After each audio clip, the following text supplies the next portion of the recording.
welcome to Pop Culture Cult. I'm Sean. I'm Janice. And welcome to our spoiler reaction discussion review of episode 5 of the Hawkeye series called Ronin.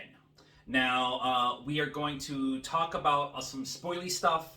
You've been warned. Go like this video, subscribe to the channel, hit the bell for notifications. Come back if you have not watched this episode. You still here? Okay, good. The best, worst kept secret in the entire MCU, outside of what we're getting tomorrow with No Way Home, is Wilson Fisk is Uncle. He's the big guy, and it is Vincent D'Onofrio. Okay, thanks for coming. Subscribe to the channel. That's all I want to talk about. We both threw our hands up when we saw the photo of Kate's mom and Eleanor, and Wilson Fisk, and also when Clint said that's Kingpin. Yeah, that's the guy I've been worried about the entire time. Yeah. So we've got both Vincent D'Onofrio, the big guy, confirmed as Kingpin, not some version of him. They said Kingpin. So yes. Uncle, Kingpin, Fisk, the big guy, the fat guy, whatever it is. It's Fat Man Motors.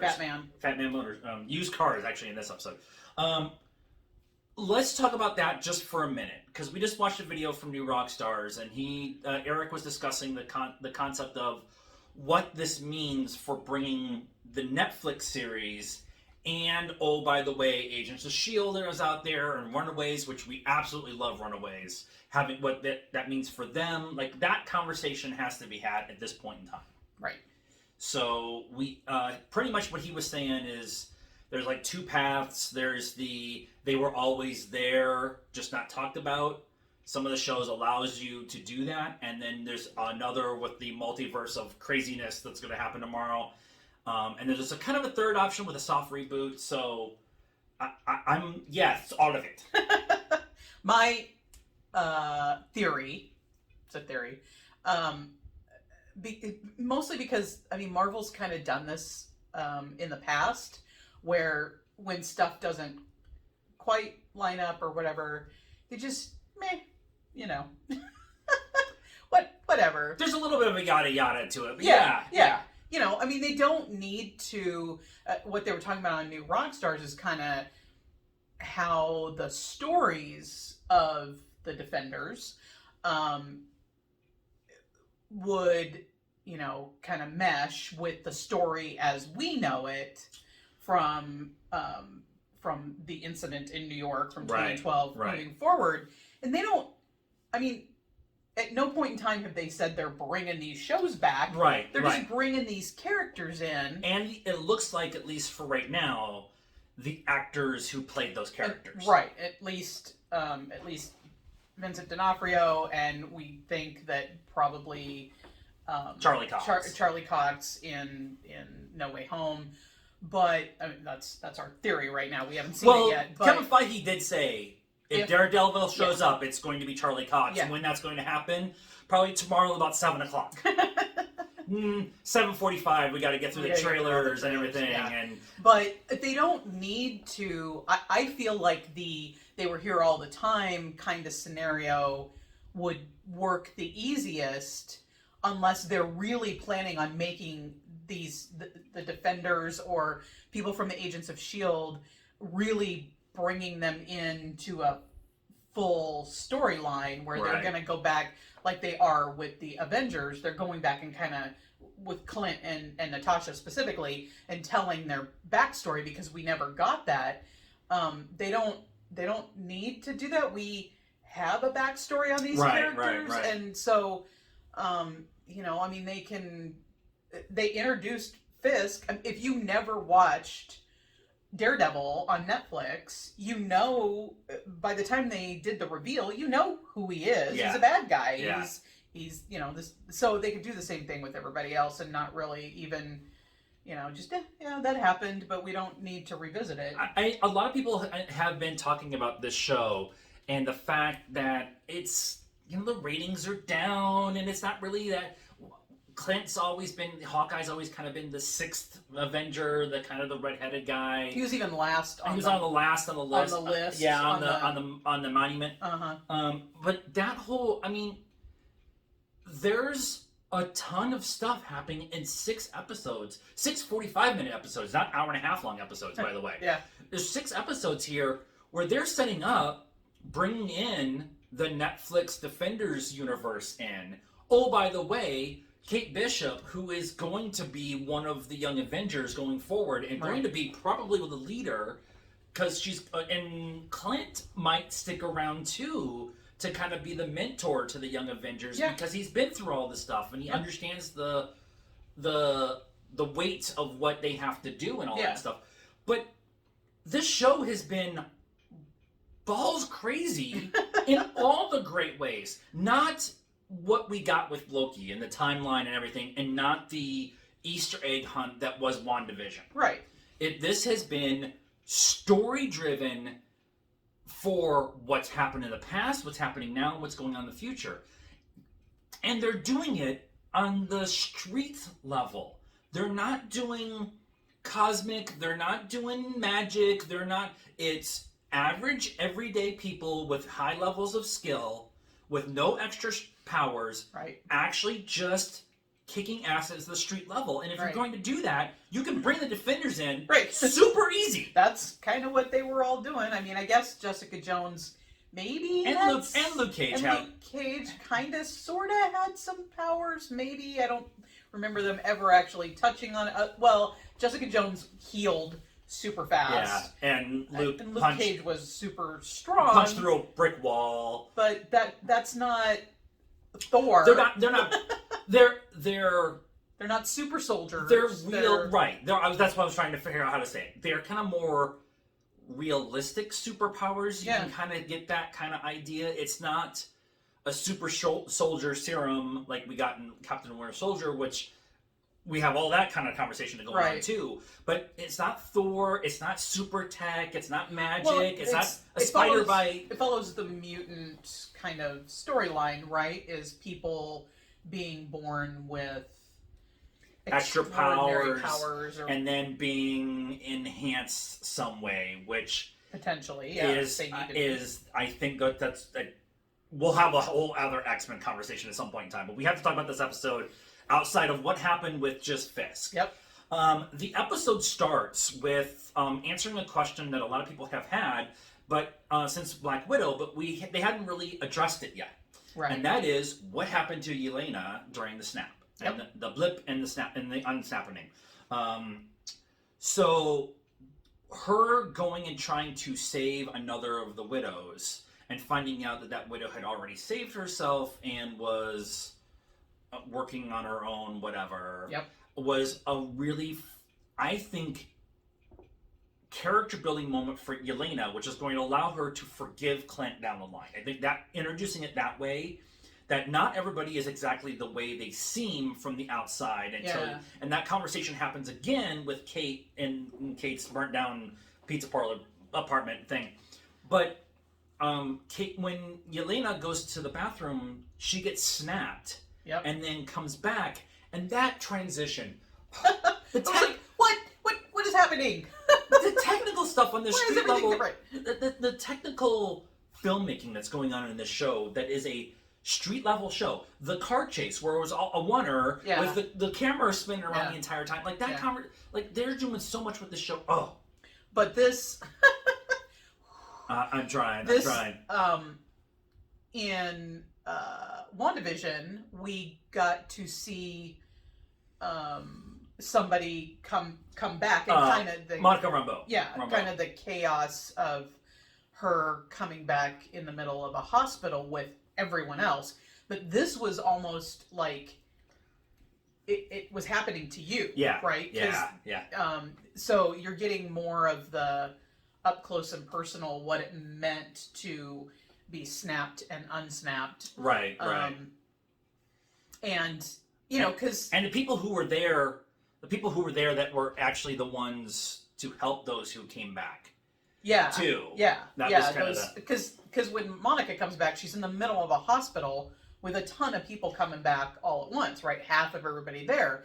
But when Elena comes back, it's just a house. It's just essentially one person. I mean, she had a husband and a daughter at that point, but essentially one person trying to kind of help her deal with coming back. So that was cool to kind of get a different perspective of people coming back. So they made a point of starting in 2018, and then they showed the 5 years later, so that puts it at 2023.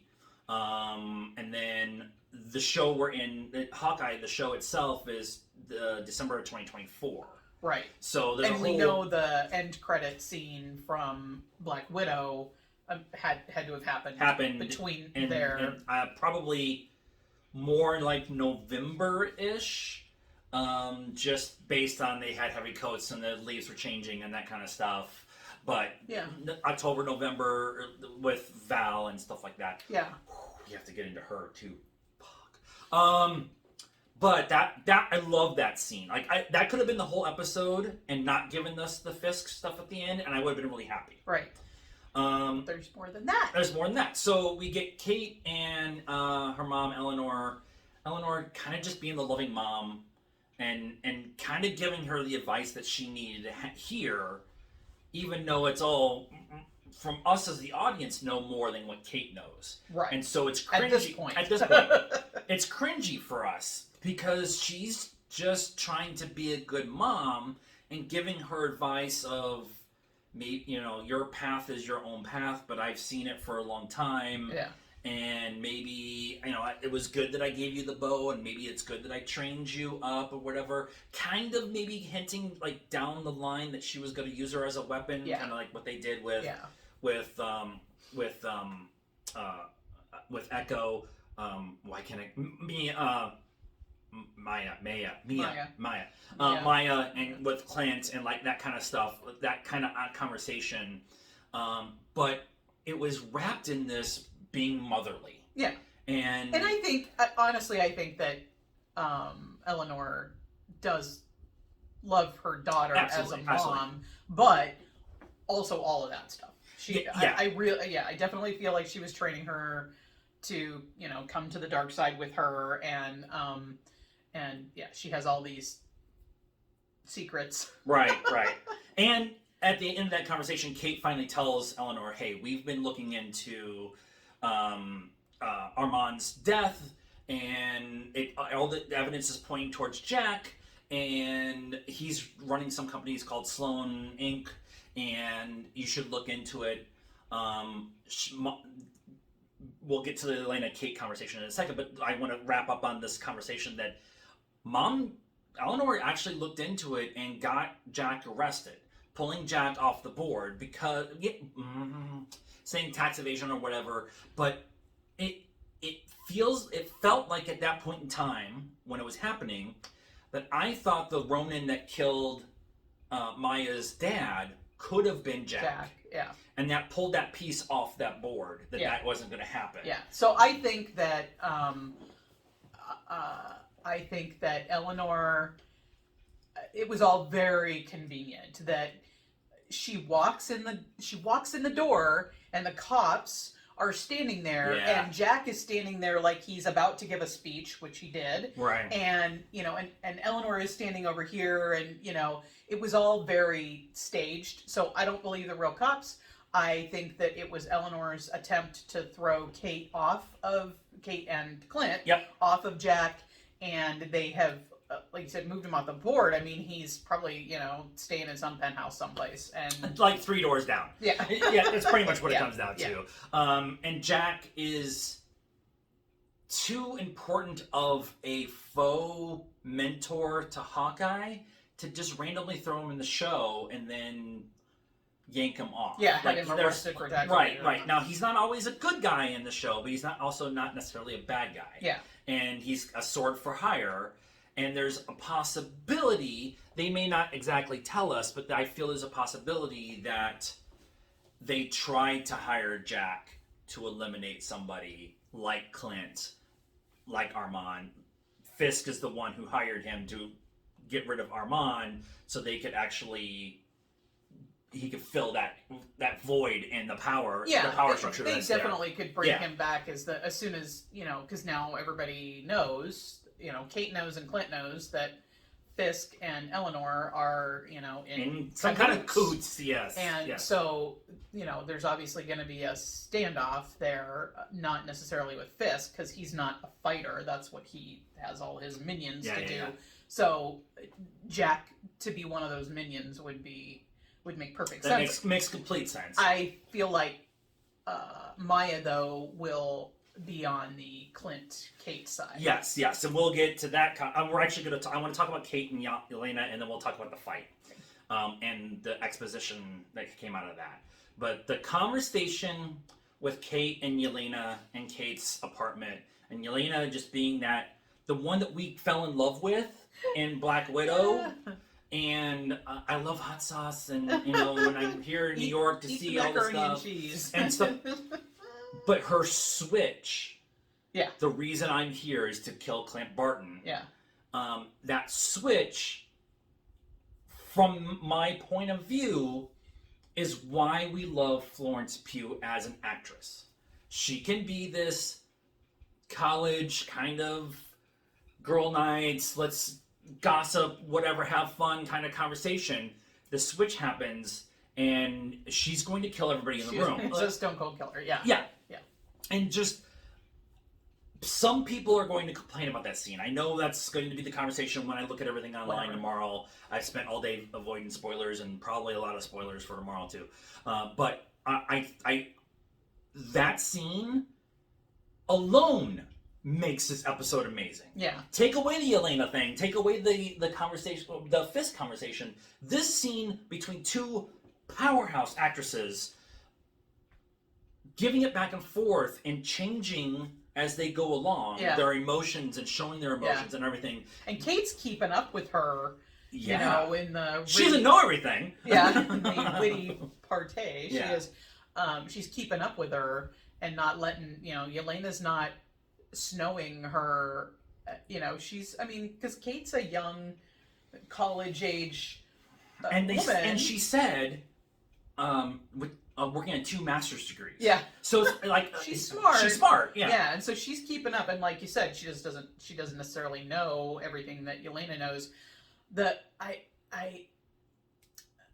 have had questions about this storyline since it happened in the post-credit scene at Black Widow. Is that I'm reserving judgment. I want to see where they go with it, but Elena isn't going to be stupid enough or uncunning enough to see with proof that Clint, and I guess they aren't going to have proof. I mean, what kind of proof? There's not going to be proof, but she's going to know once she actually talks to Clint. Yeah. Because he's going to say, he actually had said it when he was at the memorial, when he was talking to Natasha, thank you for giving me what you've given me, another chance. Yeah. And Elena, her only thing that she's going off of is what Val gave her, which is what Ronan did when he was gone, and then killed her sister. And that's all the information she has. And the more information she's going to get, the more open she is to be able to listen to what Clint has to say. And that groundwork was laid by what Kate told her. Yeah. And even and Elena tried to throw it back in her face a couple times, like, how long have you known him? You don't really know who he is. And I'm thinking in my head when she said, how long have you known him? And Kate's like, a week. And I'm like, you don't know him at all. You have never even met him before. So and you're going off the person who's hiring you to do hits. Right. Which, by the way, is what Anna, the one that you tried to save, was doing. So she took Anna's advice. Hannah. We couldn't quite tell what her name was. But she took her advice and is working for Val. And we know what Val's doing with the team that she's building. Right. So yes, you're going to trust Elena is going to obviously trust the person that she's working for to give her all the correct information. Right. But it's going to come out that it's manipulated information to control something that's going on. Yeah. And that's going to go... I'm just wondering if they're going to wrap that up in this, because we only have one more episode. There's a lot that's got to happen. They've got to have the big showdown. So I'm just wondering if they're planning on wrapping that up here, or if that's going to be a holdover for another movie. I think we do have Echo coming, the Echo series, which my theory right now is going to be the soft reboot for the Daredevil universe, because Echo's connected to Kingpin, and now we have Kingpin, and we know Charlie Cox is being Jessica there. And maybe Luke. It'd be very interesting with all the stuff that goes on in the 5 boroughs in New York, and like having that conversation of what's all going on. Oh, by the way, you have She-Hulk, which is also another lawyer. So you have Charlie, you have Charlie and her figure out her working on it and stuff, and so so you have that whole conversation going on. So I think, at least with the Val stuff that's been going on, we've talked about a lot that it's the Earth-based stuff that's going on. It's they're building a team here, and there's the Young Avengers team is being built over here, and then you have the stuff that's going on with the Skrulls and Fury and all of that, and then you have the Eternals, and we know they're coming back, and what's going on with them. Oh, by the way, the Asgardians of the Galaxies are out there, so then all kinds of stuff. So let's talk about the fight with Maya and Clint. Clint wants to end it in this, so before it gets to Kingpin kind of level. Yep. And they go to where she first met Ronan. She stands out in the middle of the car dealership. I want to talk about a 1983 Oldsmobile station wagon with the wood paneling. I love station wagons, especially like 70s and 80s station wagons. I know it's a thing. It's what I grew up with. $23,000 is goddamn too much money for that goddamn car. I don't care if it's got 6 miles on it. Used cars have escalated recently, but $23,000. That's crazy. But Clint picks them all off. Yeah. And the first one he picks off is Kaz, who's got the sniper, and he kind of gives... You missed the Royal Tannenbaums. Oh, the Royal Tannenbaums joke. The bros are in the moving truck, and they were talking about Run DMC because it was playing on the radio, and then they said, I really like the Royal Tannenbaums, and the one guy's like, do we look like Royal Tannenbaums? You're in tracksuits. Yes. You're trained. Yeah. And then the arrow stops in the windshield, like right at the one guy, the passenger, and I just leaned over and said, "Message for you, sir." So the fight is essentially Clint removing everybody off of whatever, and Maya can't hear what's going on because she's deaf, obviously, and so they have a big exchange. It's Ronan versus Echo, and so and she uses her leg to block the sword a couple of times, and then she takes the sword from him, and he disarms her, and there's a back and forth, and finally he has the upper hand on her with the sword, and he takes his mask off and gives the exposition of, you and I are the same. We're both weapons trained and used by people, and the person who gave me the job was informant for your boss. Yep. And when that happened, this was all before we got introduced to Kingpin. When that happened, you could see she like freezes for a second, and then when you get new information that shatters your world like this, you automatically deny it. I say no, but deny it. They deny it, but then after you've left the situation and you can start kind of processing, then she starts to kind of put things together and why weren't you there and why did this happen and so I think that she's figuring that out. I think she's going to be a catalyst for Elena to say, no, wait. Not necessarily to try to convince her to change her mind. It's going to be more of a, hey, wait. Right. Kind of listen to him kind of thing. Because, and I think there's actually already a question in Elena's head and Maya's head that they are being manipulated, and Clint's really the only one who understands that. Yeah. And so there's been multiple times within the series where both of Maya and Elena have been misdirected in what they're and where they should be pointed at. we are, as an audience, we've been told Jack's the bad guy, Jack's the bad guy, Jack's the bad guy. Oh, wait, no, it's Eleanor. Oh, wait, no, it's Kingpin. It's Fisk, yeah. And so, which, again, this episode does so much work in 45 minutes. Like, actually saying 45 minutes, there's like 7 minutes of freaking credits. So it's 38 minutes or 39 minutes or whatever. Yeah. And so, there's a lot packed into this. And we get Clint going and hanging out with Grills and Pizza Dog. And Grill's making a point of saying, no, you can stay here with the dog. Yeah. And so Grill's he's gonna stick around, right? So he is a sidekick, becomes somebody within the comics, and I can't remember the character's name. Yeah. Kind of like what they did with Bombshell last week. It's going to be more of a like hint and nod, and if they do something down the line, he will, I think, jump in. I mean, he's a firefighter, so he's physically fit. He's smart, you know. They make a point of like pointing all this stuff out. I think that was more of a setup for what he could be in the Echo series down the line. And he doesn't have a problem with wearing a costume. No. Although I love the fact that he said, "Hey, your costumes that you and Kate got done are here. Do you want to see them?" And I knew that. I was like, nope, that's not going to get revealed until the next episode with the big fight. We won't see them until we won't see those costumes again or at all until the big fight. And that's the one in Rockefeller Square that we saw in the trailers. You've seen the promotional stuff for, so we know what the costumes look like. Which at first when they showed those promotional stuff with them in the matching costumes, I was like, I'd rather see that in the show. Not necessarily that I'm a big costume person when it comes to superhero stuff. I'd like to see that in the show. But it was more of a, here's a taste for the giant meal that you're going to be getting in a few weeks. And so that was a thing. I can't think of anything else that kind of happens. Elena following Eleanor to the building. We think it's Fisk's building that he takes control of. Yeah, I was like, is that Fisk's building? And then...